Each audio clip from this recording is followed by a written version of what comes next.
All right, all right, all right. Y'all, I have been sitting here about 2 hours in the bathroom, rolling at these Carly Russell memes, at the neighbors popping off, friends popping off at this moment. Trust, it is not good to go viral for craziness.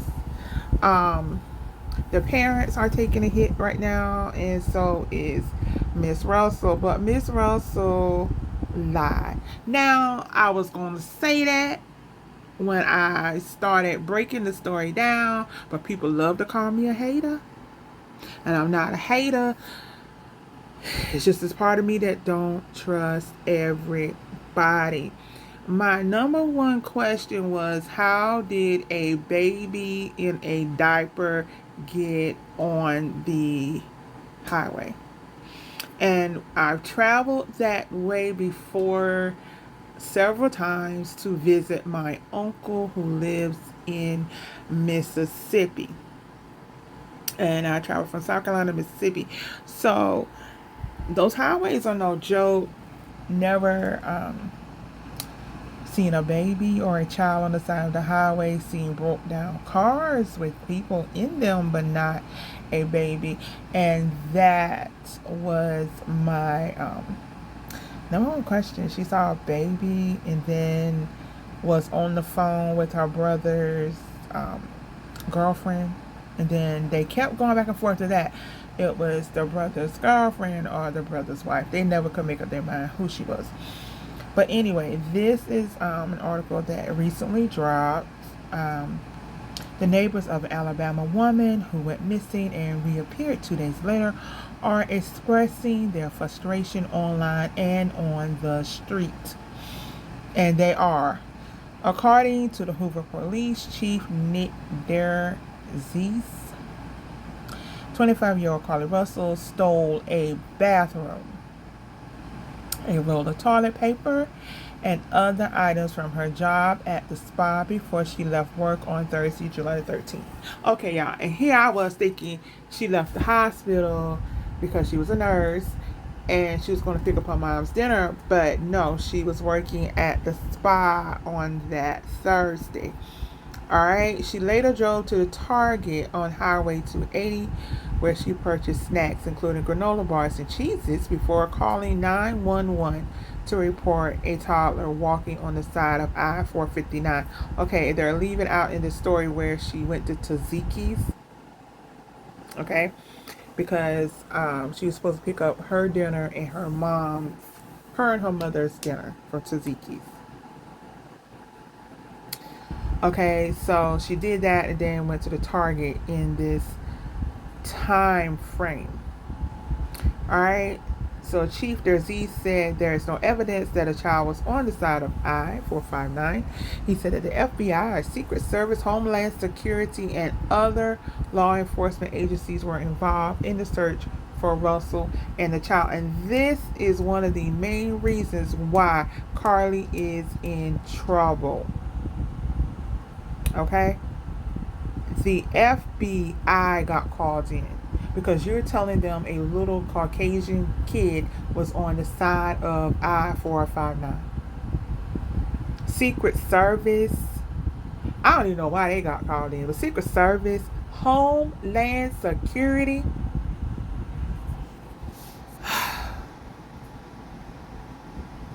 After she returned home on Saturday night, Russell told investigators that she was abducted from the side of the highway by a Caucasian man with orange hair.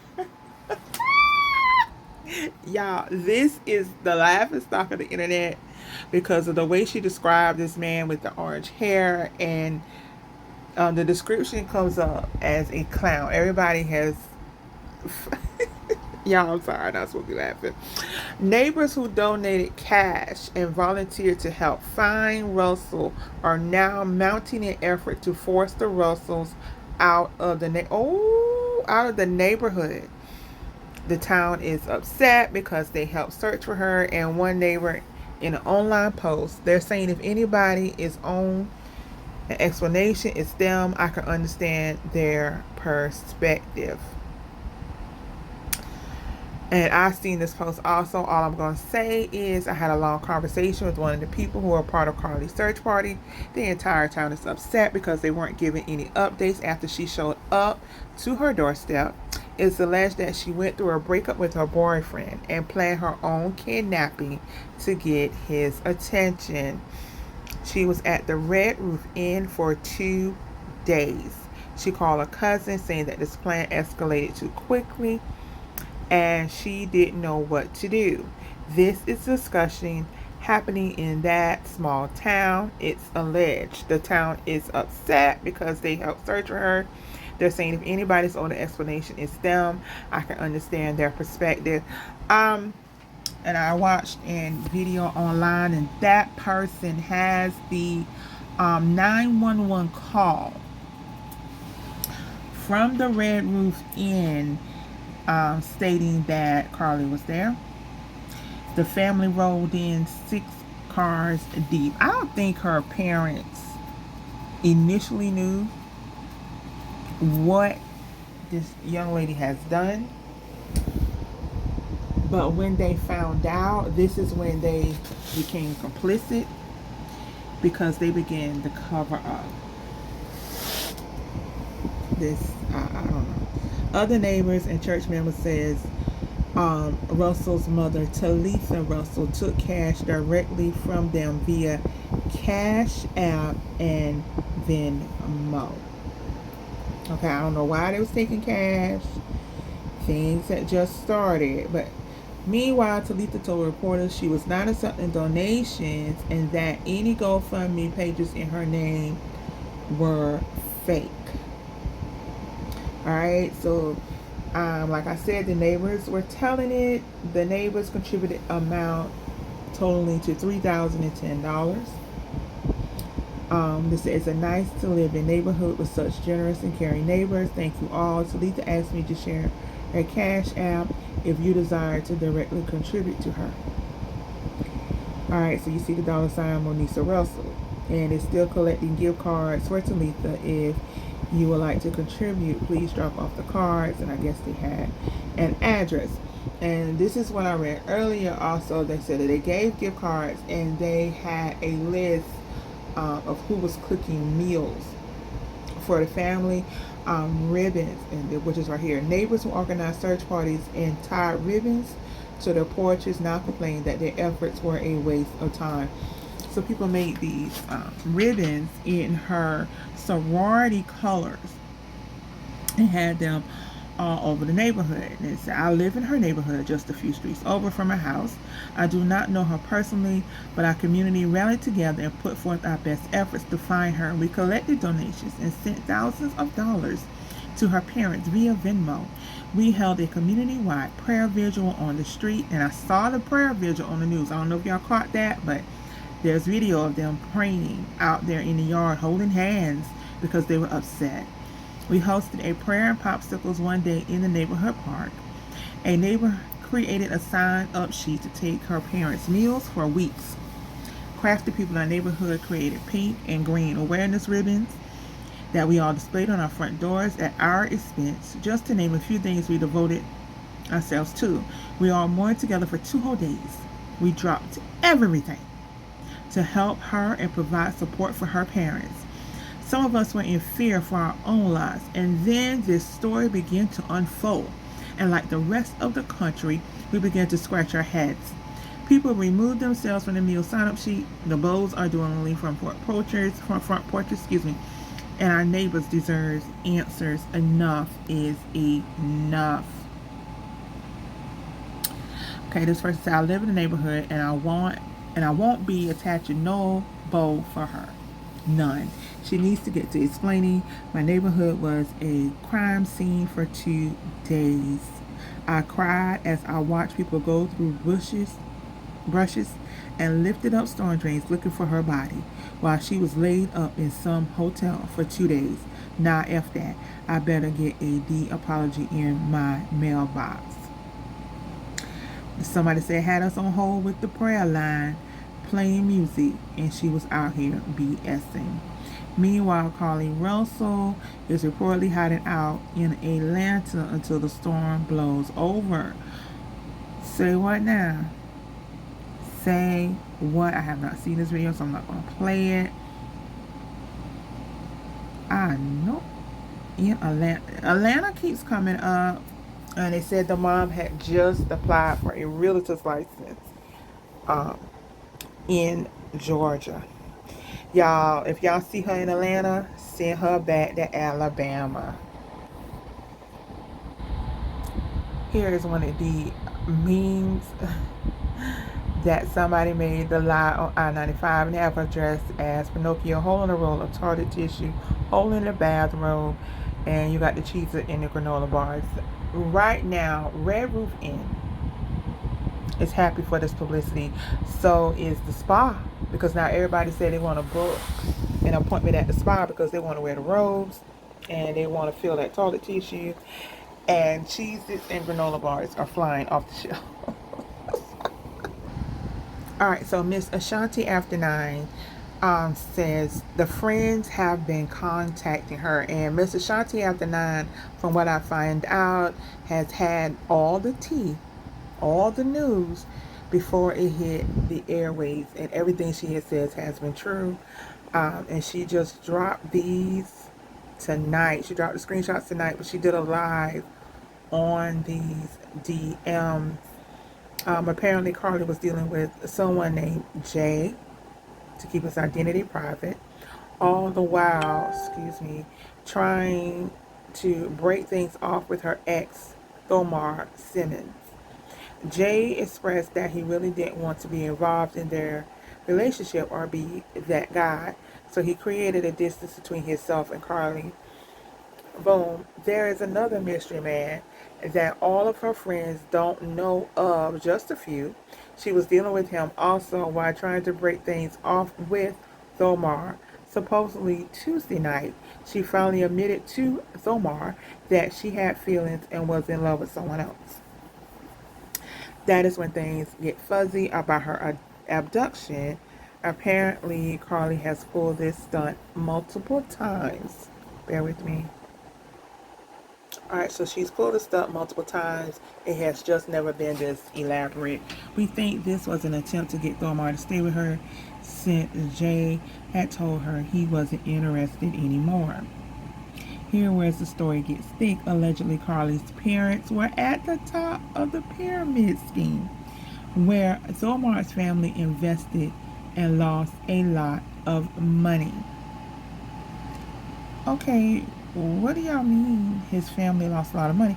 At first, we seriously thought since Thomar had found out she was in love with someone else and her parents technically promised his family money they were never going to receive, we thought his family set the whole thing up, only because he's been her spokesperson the whole ordeal, even before her parents, so we thought it was fishy, but that isn't the case at all. Oh, God.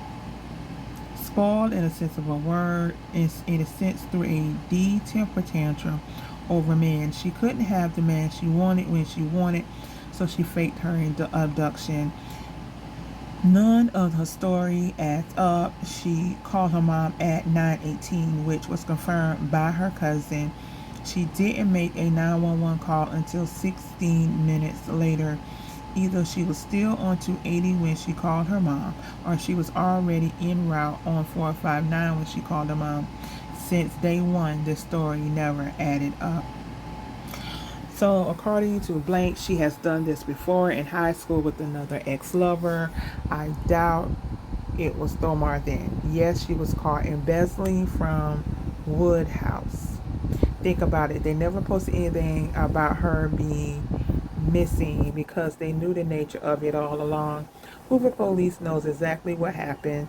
They're trying to give her and her family time to come forth with the truth before they start pressing charges.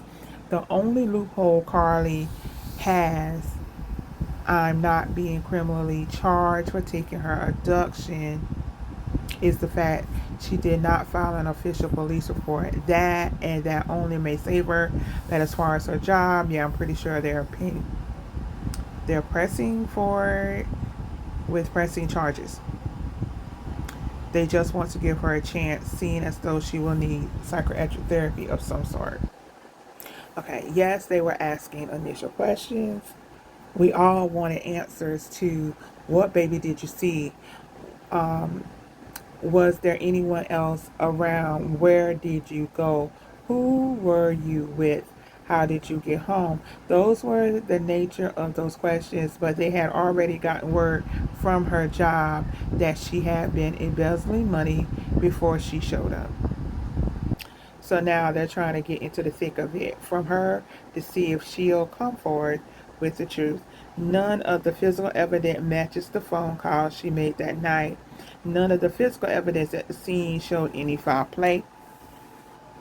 It did show tire marks, which was the car she got away in. Carly couldn't have been aware of the fly cart and posted on mile marker 11 and 12 and Galleria Boulevard exit 10. Had she known this story, she would have went a different way. And yes, she was at the Red Roof Inn. We are still unclear if she was with a male or female, but Hoover did obtain that footage. That's what they're holding from the media because it's open and ongoing. Fly cameras. I believe the Red Roof off Montgomery Highway is where she was located. Okay, I heard the Red Roof Inn manager told her she had to leave and call her family before they called the police. I don't know if that's true. They said Red Roof didn't want to be affiliated with the story, so they wanted her to just leave and figure it out on her own. How much was she embezzling? Was she a cashier? Jesus, do you think she was really on drugs? Oh my God, hold on. Okay, so a lot of this has been redacted. I think she was trying to protect who told. Since we haven't heard that part yet, we just know Hoover has the footage. Oh my, I really hate this is happening. She needs to get some help because shouldn't be stressing her out like this at all. Plus the girls are heavy for Thomar Honey. So when he finds out the truth, going to be lined up because they already think he's fine. Last time I checked, her phone was off, so I'm not sure how true that part is. I hate this too because this is not like her. That's why we went so hard because we're just as much in the blind. Okay. So they picked. Last time I checked, her phone was off, so I'm not sure how true that part is. I hate this too because this is not like her. That's why we went so hard because we're just as much in the blind as everyone else. It's just when you're a real friend, you're going to defend each other, right or wrong, and that's all we were doing just to look like a bunch of fools in the end. I argue with people I was friends with behind this. I've unfriended and blocked people behind what they were saying. I just feel played because now if something actually does happen to one of us, the fact that we'll have to raise an eyebrow is insane, y'all. And I have more stuff to share, but this is just a tad bit of the car lie, because that's what they call it, not Carly, but the car lie on I-95. Road reaction videos. We'll be back. Peace.